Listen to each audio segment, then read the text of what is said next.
Ladies and gentlemen, thank you for listening. Thank you for downloading. And thank you for subscribing to the latest edition of the 12 Kyle podcast. I'm 12 Kyle. Check this out. On this episode, what I'm going to talk about is a subject that I have been longing to talk about for a very long time. I've talked about it privately. Um, I've touched on it here and there on different podcasts, but today we will talk about NIL. That stands for name, image, and likeness. Now, I want to put this out there for those of you who may not be familiar. NIL deals with sports, particularly college sports. So, this is going to be a sports centered conversation, but I want to break it down so those who don't necessarily follow college sports can still understand what it is that I'm talking about. Um, as many of you know, or maybe you don't know, I was a former college athlete. I played football in college way back in the day, in the 90s. I played college football at South Carolina State University. Um, it is a historically black college and university, HBCU. Shout out to the alma mater. Um, but I wanted to kind of give you my background before I went into what we came here to talk about.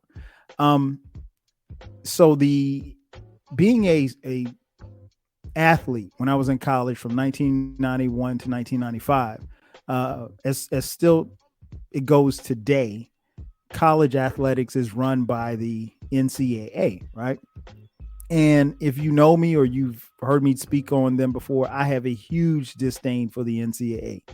Always have, always will. Now, things were a lot different back in 1995 than they are today in 2022 at the time of this recording. Um, for example, the NCAA used the misnomer words student athlete, which I think is a bunch of BS because honestly, they're not student athletes.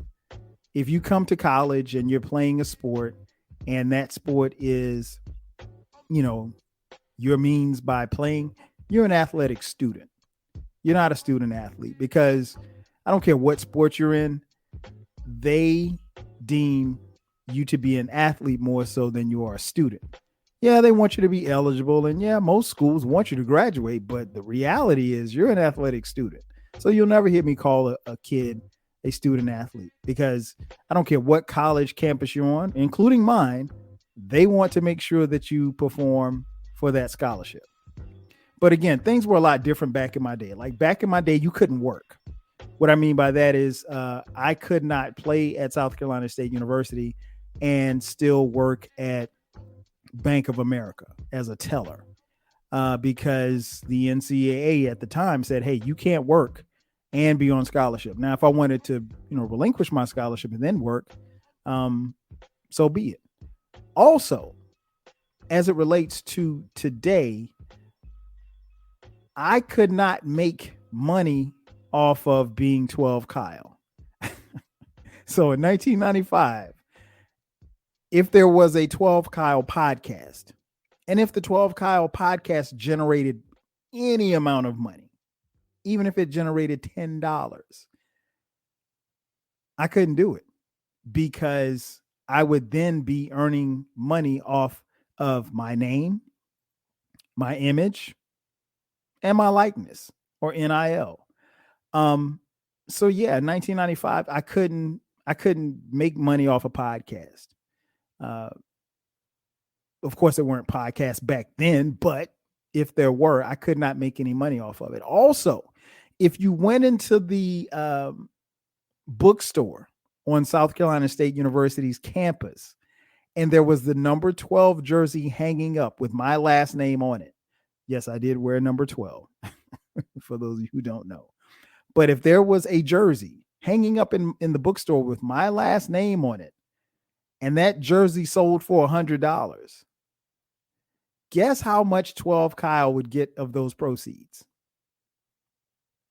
Zero. That's right, because I could not earn any money, but you're going into my bookstore to purchase a jersey with my name and my last name on the back of the jersey. So you know it's me. It's 12. It's 12 Kyle. It's South Carolina State. It's my last name, my government last name. But I'm not going to get any money for it. So, yeah, I had a lot of issues with the NCAA. And I've always had issues with the NCAA, and I still have issues with the NCAA. But that's just how things were back then. Also, a huge misconception. One of the misconceptions about college athletics is that you would sign a scholarship for 4 years and it's going to basically pay your tuition for free for the next 4 years. No. Your scholarship is only based on your performance. So if I signed a 4-year scholarship at South Carolina State University, or if I signed a 4-year scholarship at the University of Southern California, or at Notre Dame, or at the University of Texas, or the University of Alabama, it's solely based on my performance. What that means is that, let's say, I don't know, my freshman year, I'm not as good as I was in high school. And let's say by my sophomore year, I'm just not even playing at all. I'm barely on the field. You know, the team and the school has the right to relinquish or retrieve that scholarship from me. And guess what? If they take my scholarship, I can either stay at school and pay to go to school, or I have the option of going back home to my hometown of Florence, South Carolina. And if I go back home, what am I going to do? Work at the bookstore? Work at the record store? No, it's not going to happen. So it's solely based on your performance. So it could be terminated at any point. And that still resonates to this day. So when someone says, oh, well, these student athletes, when they say these student athletes, their scholarship pays for this. Yeah and no. Because here's the thing. They do have a scholarship, but it's solely based on their performance. So if at any given time they're not performing up to the level that school or the coach thinks that they should be, well, now you got a problem. Now they are probably going to lose that scholarship. And if they lose that scholarship, odds are likely they will not be in school anymore. Period, point blank. So I just wanted to give you guys a background just to think, because like it's not as cut and dry as you think it may be. Some people think, oh, well, yeah, I would love to, go to school for free and to eat 3 hots and a cot, and be living in the lap of luxury. And don't get me wrong, athletes in most college sports have it pretty good. I'm not going to sit here and tell you that they don't. However, they do have rights. And for the longest time, they weren't able to exercise those rights.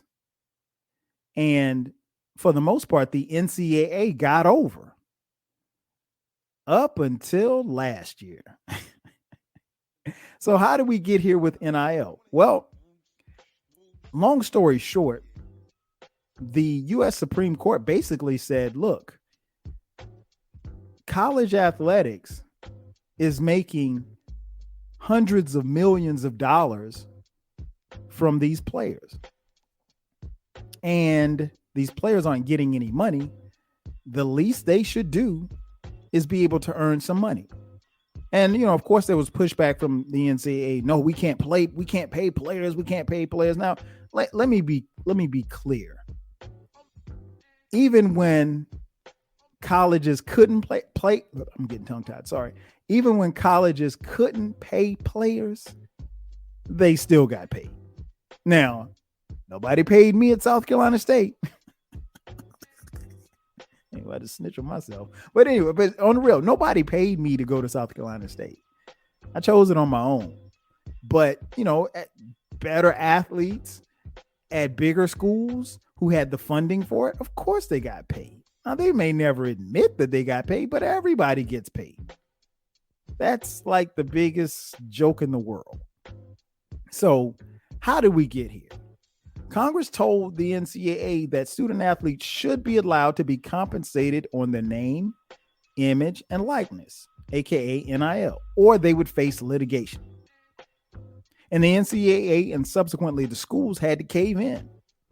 So the NCAA was in a bind because the association represents university presidents and schools and those administrators. They would like to keep them broke. Yeah, that's a classic line. Keep them broke. Shout out to the Mac. But yeah, they would like to keep the kids broke, but the kids should be able to make money. And we look at sports like football, particularly, and basketball, high revenue generators for these schools. Football has boosters, and basketball has boosters. All schools have boosters, and the boosters are using name and image and likeness now as payments, as carrots to recruit players. And everybody's lost their mind. But the NCAA spent the past few decades, especially the last 2 decades, dodging lawsuits and dodging this and dodging that. But now it's all come to a head.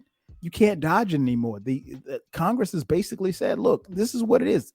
They have earned the right to make money off their name, image, and likeness. But when you have a collective of boosters or alumni who say, well, hey, 12 Kyle is the best wide receiver in the country. He's coming out of high school and he's interested in coming to the University of Alabama. Well, you know what?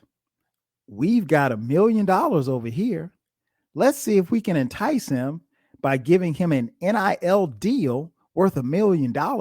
And then he'll come to our school and he'll play for us and he'll help us win a national championship. Sounds like a fair deal to me, but ultimately people have a problem with that concept. And the people who have the biggest problem, the NCAA and college coaches. Because here's the thing, they can't regulate that. They can't regulate it. They can't monitor it. But ultimately, everybody's afraid to being sued in a court of law, which is what would happen if and when the players unionized.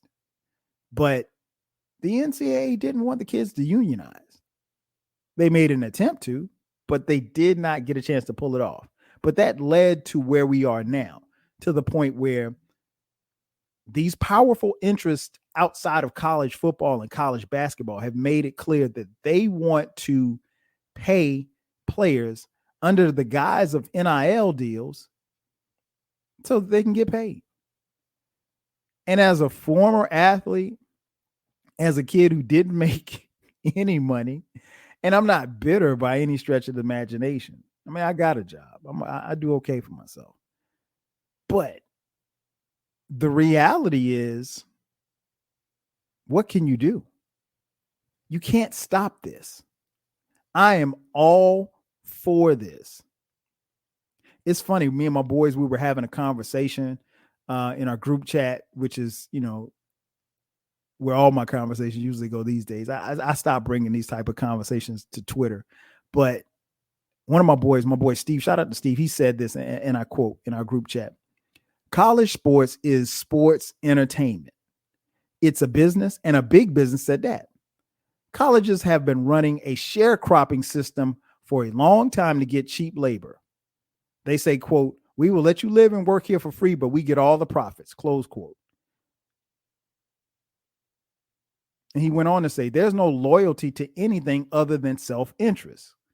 No one, coaches nor players, should be judging the other for what they feel is in their best interest. Now it's up to everyone to be aware of what's happening. Ignorance can no longer be an excuse. Close quote. I couldn't agree more with Steve. I couldn't agree more. I mean, like, college athletics, they've made billions with a B, billions of dollars off free labor.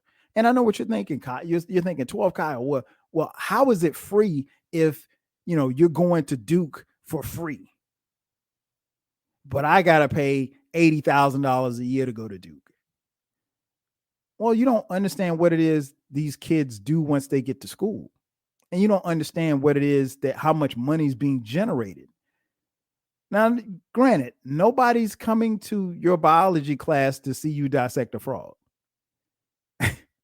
but they'll come see me in a 100,000 seat stadium perform on Saturdays.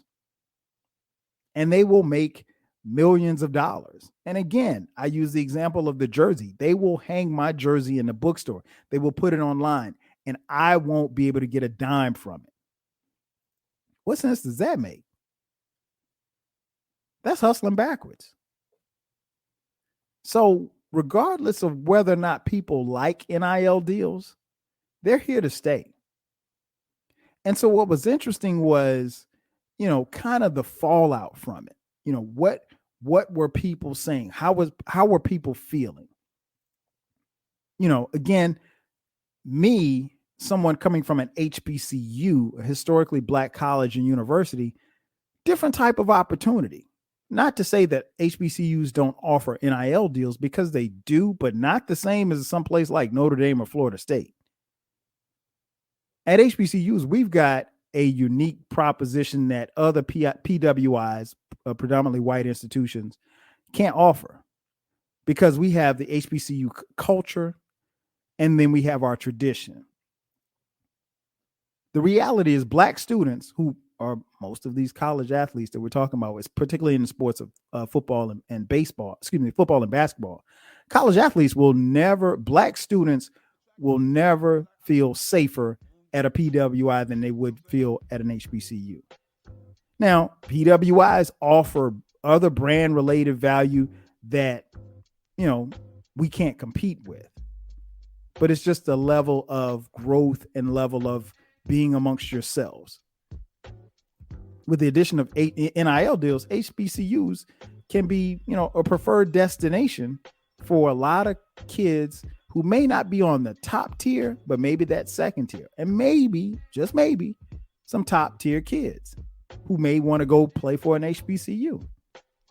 Which brings me to probably the most popular coach at an HBCU right now, and that is one Mr. Deion Sanders. Deion Sanders is the head football coach at Jackson State University. Deion, Hall of Fame football player in the NFL, played Major League Baseball, one of the greatest athletes ever, period, in any sport. Now, Deion had an interesting take on these NIL deals last year, and I'll read a quote to you. He said, quote, "First of all, if a kid's been offered $1 million, that means the people have it. That's not the kid's fault whatsoever. But what he should be looking at is, where is this going to take me? Is there other players there? Is there a system there? Is there an environment there? Am I going to be happy? You can be rich and be very unhappy. I've been that before. That young man has to understand the complexity of the whole package. It can't get into a bidding war for young kids who really ain't done nothing yet." Close quote. He's got a point. But I'm all for people getting their money. And in this case, the kids. I'm all for the kids getting their money. And the reason being is because, again, there's money to be made. And if I am earning the money, I feel like I should have a cut. Call me crazy, but that's usually how it goes. If I'm making money, then I should be able to get some more money, some of the money. Not all. I don't need all of it. But I should be able to get some. And to Deion's point, I don't know. I mean, if you would have given a 18-year-old 12 Kyle $1 million, am I as hungry as an athlete? Am I as competitive as I was at 18? Am I as driven as I should be? I don't know. I don't have a great answer for that because I remember how I was at 18. I mean, hell, I'd be happy just to have $100. I'd be happy just to have $100, but it was a different day and time. And, a lot of these kids, they're really about their brands and they're about brand awareness and they're about themselves. And I get it. Trust me, I get it. But at the same time, I think one of the biggest issues is that these coaches, they understand that they have no control over this, none whatsoever. And if you know anything about coaches, particularly college football coaches, college basketball coaches, college baseball coaches, hell, all coaches, a lot of them are control freaks. Maybe not to the degree that you might think, but they are really ones who want to be and need to be in control of what's going on. And so here we are. You have a system where it's going to allow players to make money. The coaches can't control it, and the coaches are fearful about boosters or quote unquote collectives who will raise money and use the money to entice kids to come to their schools. That's fair, right? Maybe it is, maybe it isn't. It just depends on who you ask.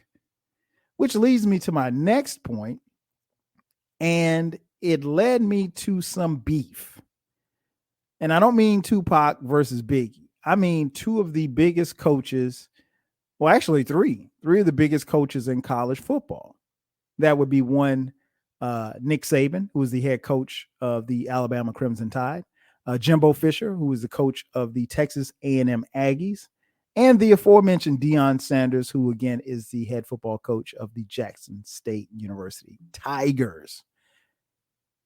So if you're not familiar, I will bring you up to speed.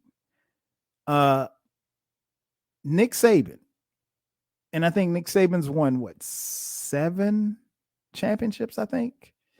I forgive me, I'm not looking it up. You can look it up and correct me.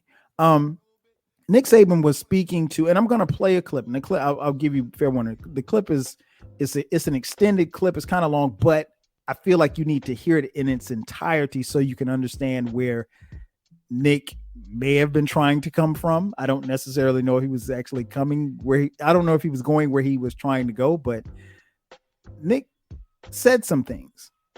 And in the midst of him saying some things and kind of speaking down to NIL deals, he spoke on Deion Sanders as well as Jimbo Fisher. And neither Jimbo nor Deion took too kind to Saban's comments. But again, I'm going to play a clip of Nick Saban, and I want you guys to take a listen. Again, it's kind of long, but you'll understand the point of where he was trying to go. And I also want to make mention, Nick does mention that Alabama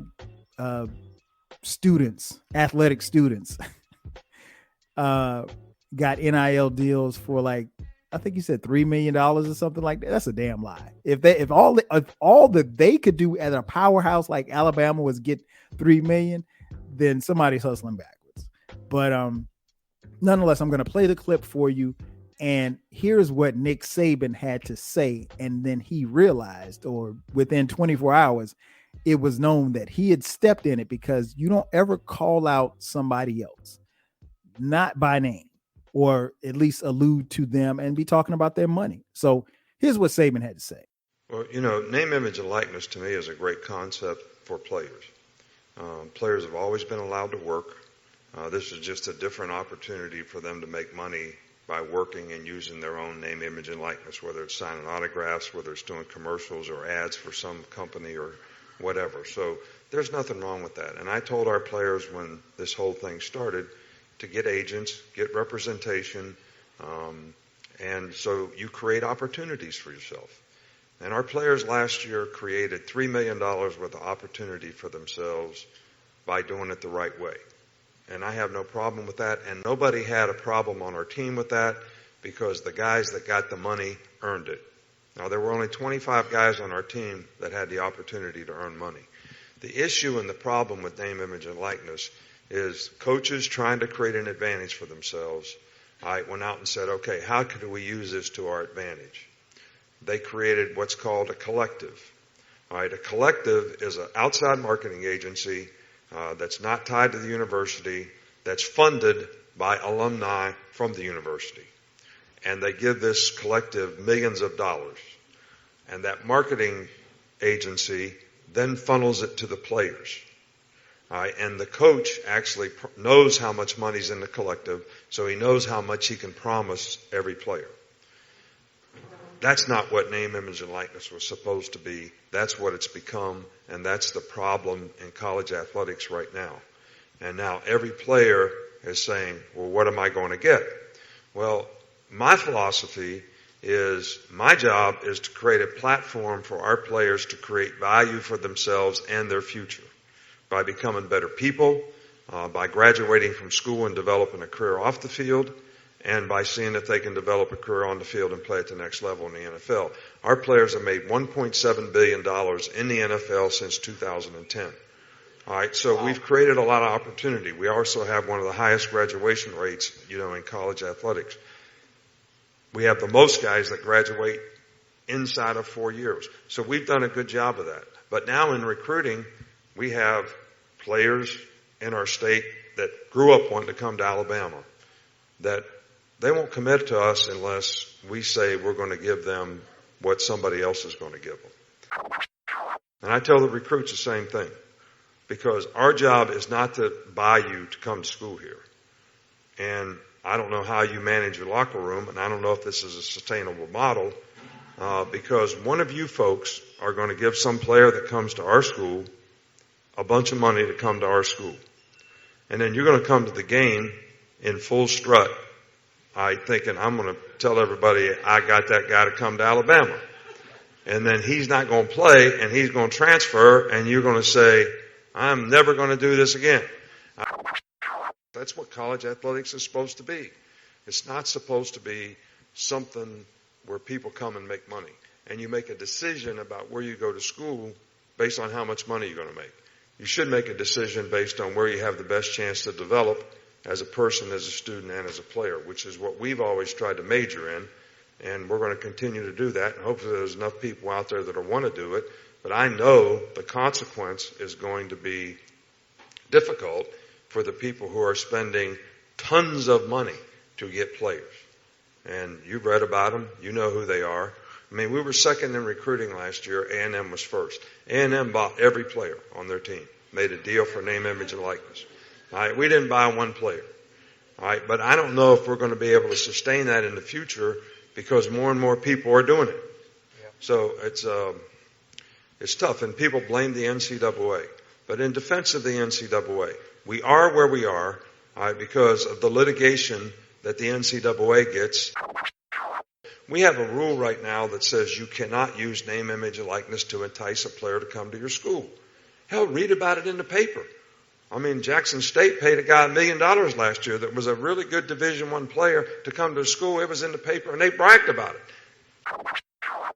Now, once Saban said that, you had to know that there was going to be a response or a retort. But I don't think for a second that he thought that Jimbo Fisher would come back at him like this. Last night in Alabama? Yes, I would. First of all, I'll say it's a shame that we have to do this. It's really despicable. It's despicable that somebody can say things about somebody and an organization. More importantly, 17-year-old kids. You're taking shots at 17-year-old kids and their families. That they broke state laws. That they're all money. We bought every player on this group. We never bought anybody. No rules were broken. Nothing was done wrong. It was all and the way we do things, the ethics in which we do things. And these families, it's despicable that a reputable head coach could come out and say this when he doesn't get his way or things don't go his way. The narcissist in him doesn't allow those things to happen, and it's ridiculous. But when he's not on top, and the parity in college football he's been talking about, go talk to coaches who coach for him. You'll find out all the parity. Go dig into wherever he's been. You can find out anything. And it's a shame that you got to sit here and defend 17-year-old kids and families in Texas A&M because we do things right. We're always going to do things right. But we're always going to be here. We're doing a heck of a job. These coaches have done a great job. Our players have done a great job. The whole organization of recruiting people. It's despicable that we got to sit there at this level of ball and say these things to defend the people of this organization, the kids, 17-year-old kids and their families. It's amazing. Some people think they're God. Go dig into how God did his deal. You may find out about a guy that a lot of things you don't want to know. We built him up to be the czar of football. Go dig into his past or anybody that's ever coached with him. You can find out anything you want to find out, what he does and how he does it. And it's despicable. It really is. And it's a shame we have to sit up here and have this conversation about things we do. And it's personal to us? Yes, it is. It's personal to A&M. It's personal to our players. It's personal to our coaches and everybody involved. And I know the guy. Know him really well. It's amazing that we're allowed to do those things. It's really despicable. And I hate it. For our players who are coming here, who did things the right way, have done things the right way, and will continue to do things the right way, I apologize to you that people insult you publicly the way they're doing it. And our fans, I apologize to you guys for people saying those things about Texas A&M. I promise you this, there are no violations. There are nothing wrong. It's the second time we've had to do this with grown men who don't get their way and want to pout, throw a fit, and act up. Just go ask all the people who work for him. You'll know exactly what he's about. I always said this. My dad always told me this. When people show you who they are, believe them. He's showing you who he is. Yeah. Jimbo was hot. I'm talking Texas Pete hot, 38 hot. He was fired up, and rightfully so. But I think if we're being honest, Jimbo's lying. Now, they may not have done anything illegal because NIL deals are what they are. But schools are clearly using NIL deals to entice players. And at this point, I'm not mad. It's all about big bank take little bank. At this point, those who have the money can compete on that level. I mean, would I like South Carolina State to be able to compete with Alabama? Of course, but South Carolina State can offer kids something that the University of Alabama can't offer. Again, it's the HBCU and the HBCU culture and the ability to be amongst your own and win and graduate in the whole nine. I mean, it's plenty of things that we can offer. But he did mention Jackson State. When I say he, I mean Nick Saban in his soliloquy.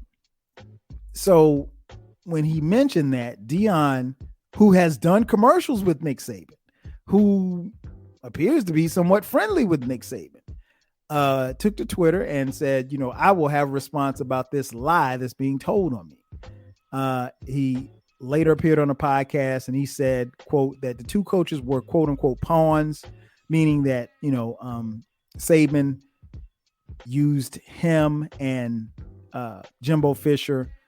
He said, quote, he was really going at his people to up the ante so he could outdo Coach Fisher. He said, but he was, quote unquote, stung by Saban's words. He went on to say, quote, so being an HBCU football winning coach does not qualify me. I've coached in the NFL, the Under Armour All-American High School game for, I think, 14 years. Some of the best players in the nation. So that don't qualify me. I've coached high school football for a plethora of years and won 4 straight state championships. And that don't qualify me. I'm disqualified from a guy that looks like me, talks like me, walks like me, and kind of want to be like me. That's problematic for me. Close quote. And who he was talking about was the player that Nick Saban referenced in his speech, a kid by the name of Travis Hunter. Now, if you're not familiar with high school football, Travis Hunter was the number 1 recruit coming out of high school this year. Number 1 football recruit. All of these all of these schools wanted this kid. Everybody from Notre Dame to Florida State. And yes, Travis Hunter was actually interested in Jackson State, where Deion is the head coach. And when it came time for Travis Hunter to make his decision, it came down between Florida State, ironically, the school that Deion Sanders attended, and his current employer, Jackson State. And Travis Hunter chose to attend Jackson State. Now, picture this. Again, the number 1 player in the country is not saying I want to go to Alabama. He's not saying I want to go to Auburn. He's not saying I want to go to Tennessee. I don't want to go to Southern Cal. I want to go to Stanford. I don't want to go to Duke. I want to go to Jackson State University, a historically Black college located in Jackson, Mississippi. And when I tell you folks were mad, they were big mad. And so that's what Saban is referencing. This happened a little bit earlier in this calendar year when Travis Hunter set the world on fire by announcing that he's going to Jackson State. And Saban, in this speech that he made, ran with the idea that Travis Hunter got $1 million from Jackson State to go there. Now, granted, if Jackson State had $1 million to give Travis Hunter, they would have not done anything wrong by offering him a NIL deal for $1 million. Now, of course, Travis Hunter denied it. Deion denied it. And listen, folks, Travis Hunter's not getting $1 million. I feel pretty confident in saying that. Now, I will say this much. I'm pretty sure that Travis Hunter has a nice NIL deal. I'm sure that he does. The school does not. I don't think they've reported it or how much he's making on his NIL deals, but I'm sure he's getting a nice coin. But let me let you in on a little fact. Deion Sanders doesn't make $1 million at Jackson State. So you know he's not going to have a kid on his team making more than him. That's not going to fly. But Nick Saban ran with that lie. And of course, you heard Jimbo's response, and Deion, kind of took the high road, but he did call Nick Saban a liar. And to his defense, Nick Saban did reach out to Deion Sanders. As my understanding, they did not talk. He reached out to Jimbo, and as you heard in the clip, Jimbo ain't trying to talk to him. They're done. And what's ironic is that Jimbo Fisher used to work for Nick Saban. Nick Saban is a god in college football. He is arguably the greatest college football coach to ever live. And for him to get in front of a microphone and to publicly call out Texas A&M and Deion Sanders and Jackson State, he sounded foolish, very foolish. And it's something that he regrets. He still thinks and maintains that he does not think that the way that NIL deals are set up is sustainable for college football. And he may be correct. But right now, it is what it is. And you've got to pay to play. And so what Nick Saban was trying to do was to get in a roundabout way. If you listen to him, he was trying, because he was speaking to some Alabama alumni and boosters. So what he's trying to do is he's trying to do the same thing that he accused them of. He wants them to up the ante as far as the money is concerned, because he knows that he's going to have to do this to compete. Now, how long will this go on? Who knows? I'm sure at some point, maybe not in the near future, but at some point, Congress will step in and say, hey, well, we have to have, because right now there's no regulations. So if someone wanted to recruit my son, Brandon, and they were offering Brandon $250,000, I mean, like, of course they'd have to holler at me. But I'm saying, I mean, like, we could have a conversation. And for the record, nobody's Brandon's, he's only in the 10th grade. But the reality is that I'm gonna keep it real with y'all. The NCAA didn't prepare for what has happened. And honestly, the NCAA is still in denial about the consequences of NIL deals. But this is where we are. And don't get me wrong, I'm not totally blaming Nick Saban, because there are other powerful football coaches like Dabo Swinney at Clemson, Kirby Smart, who just won the national championship after beating Alabama in the championship game. They have openly complained about NIL deals and the changes that have happened to college football. And I don't want to just solely focus on college football. We've seen some college basketball coaches go through some similar things. We've seen some powerful basketball coaches like Coach K at Duke step down. And though he's never complained or said anything bad about NIL deals, I'm pretty sure that Coach K, given his age, he's probably not into flying around the country, recruiting kids, and having to deal with NIL deals. Maybe he saw that on the surface and like, nah, I'm out of here. So I would not be surprised if we see college football coaches do the same thing. You know, these coaches think that NIL deals erodes their ability to control everything and everyone around them. Man, I don't necessarily think that. But what it does is it gives the players and the students, the athletic students, an opportunity to earn money. If you're like me and you've ever been to college, you probably, most of you who are listening, probably didn't have a lot of money in college, because I always say college is the most fun time and the most broke time you'll ever have in your life.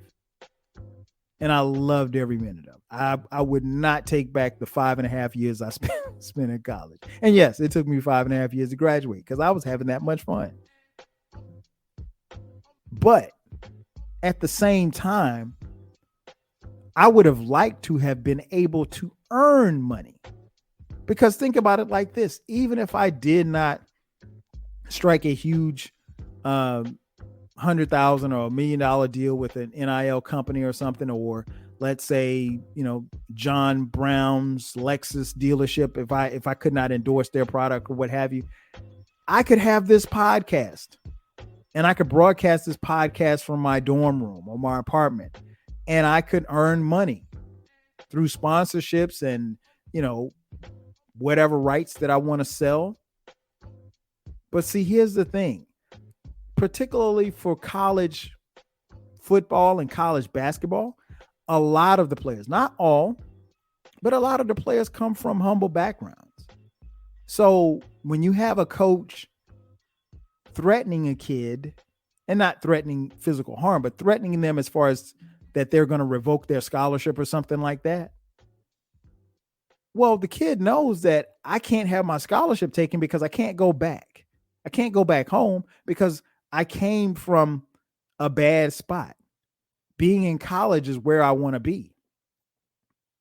But now, if the kid has a little bit of money, you can't necessarily dangle the carrot of the NFL, because here's the reality. Everybody that plays college football and everybody that plays college basketball, they're not going to play in the NFL and the NBA respectively. It's not going to happen. It's not.